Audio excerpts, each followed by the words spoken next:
Here's more wrestling news for January 25th, 2023, and we're starting off with Raw, and this week's show kicked off with the trial of Sami Zayn, with the honorary Uso being found not guilty thanks to an impassioned final defense by Jey Uso. Of course, this segment was announced a few days earlier as WWE had previously promoted a Bloodline acknowledgement ceremony, but those plans were scrapped. While some felt that the segment was scrapped because The Rock wasn't going to be there, it was actually because many legends, namely Afa, Sika, and Rikishi, couldn't make it to the show. On Wrestling Observer Radio, Dave Meltzer said that the trial idea hadn't been on the back burner, but it was something that only came up to fill the hole that they had from the original idea. Meltzer added that what happened on last Friday's SmackDown was also initially different, but those plans were also changed to build towards the trial of the honorary Uso. It was said, however, that whatever the ceremony would have been, it wouldn't have been better than what fans saw on Raw, with many already calling the trial a segment of the year contender. Without The Rock, Afa, Sika, and Rikishi, the Bloodline acknowledgement ceremony would have been a dud, so WWE made the best call to switch to the trial of Sami Zayn. During last week's SmackDown, Bray Wyatt continued to build towards this weekend's Pitch Black match, but did so by bringing back one of his old characters. On the show, Wyatt returned to the Firefly Funhouse along with all of his old puppet friends, and this came after LA Knight's match against a local competitor. While fans were excited to see Ramblin' Rabbit, Abby the Witch, and the rest return, Jim Cornette wasn't a fan and made that clear during his drive-thru podcast. It's official, ladies and gentlemen, Bray Wyatt sucks. He's the He's a great promo talent that he does nothing with. This whole deal is rotten. It makes no sense. It's phony. It buries anybody that's involved with it. How do you book anybody after this guy gets finished with them? And we were blaming Vince. Well, they've been doing this, and Vince has been gone, and now that Vince is back, and I don't think suddenly his first order of business was to get that Firefly Funhouse back on television. This is what Bray Wyatt wants to do. He doesn't want to use his obvious vocal talent to be a believable kick-ass wrestler in the mode of his family tree. Months after his return to WWE last October, Bray will make his televised return to the ring in this Saturday's Pitch Black match, though we imagine Cornette won't be thrilled by what he sees this weekend either. When Vince McMahon retired last July, it was something fans thought they'd never see, and to some, they still didn't believe it was happening. Almost immediately after his retirement, it was speculated that Vince hadn't left at all, but this was just a cover for him to work from the shadows, though no proof ever came to light. Now McMahon is back in charge, but as former WWE referee Mike Chioda said on the latest Monday Mailbag podcast, he too doubts just how genuine Vince's so-called retirement really was. People say, yeah, he's back. I don't think he ever left. And if he didn't show up to the arenas, he was on a Zoom chat, probably with Hunter or Triple H and everybody. Vince built an empire, a wrestling empire, entertainment, and it's his baby, you know? Monday Night Raw is his baby. McMahon has returned to WWE, allegedly just to oversee the sale of the company, but many doubt that this is all the executive chairman, who replaced his daughter in the role, plans on doing. Whether McMahon retired or not is frankly a moot point now, as he's now back, and is likely more focused than ever to stop him ever being ousted from power again. While it was during McMahon's first reign that WWE released massive amounts of talent between 2020 and 2022, it was after he stepped down in July that WWE parted ways with Nigel McGuiness. The former wrestler turned color commentator was a surprising name to see be cut by WWE, and after a long silence, the British veteran has spoken publicly for the first time since his release. In his first public comment since his departure from WWE, McGuiness took to Twitter on his 47th birthday to send his appreciation to the fans for their support.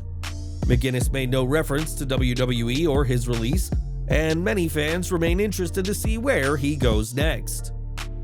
While WWE have resumed releases, this has so far only affected those working in their offices, but time will tell where Nigel McGuiness goes next after WWE. At this very time, FTR is taking a break from AEW, and it's been reported that their contracts with the promotion will expire later this year.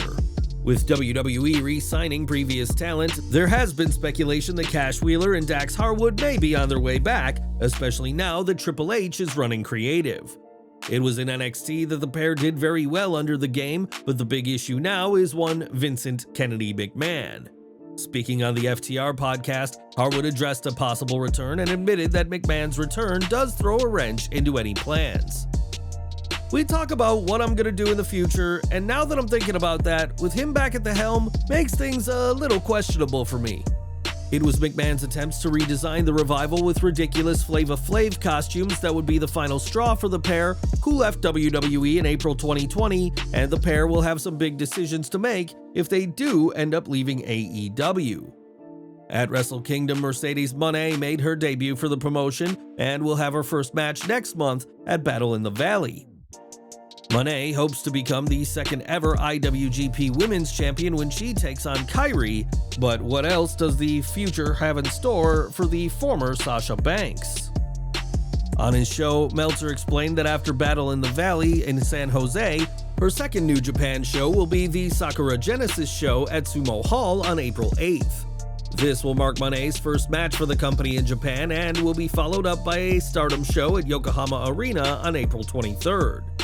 It has been reported that a sequel for Moné vs. Kairi is already in the works, so whether she becomes IWGP Women's Champion or not, fans haven't seen the last of the self-proclaimed CEO of the New Japan Women's Division. It's been less than 2 months since Mandy Rose was released from WWE, and in that time, the former superstar has been making a killing. It took just 2.5 weeks for Rose to make $1 million in December 2022, but could she be eyeing a return in the not-so-distant future? Speaking with the New York Post, Rose questioned WWE's decision in an era where several wrestlers make extra money out of the ring, and pondered if she could do both.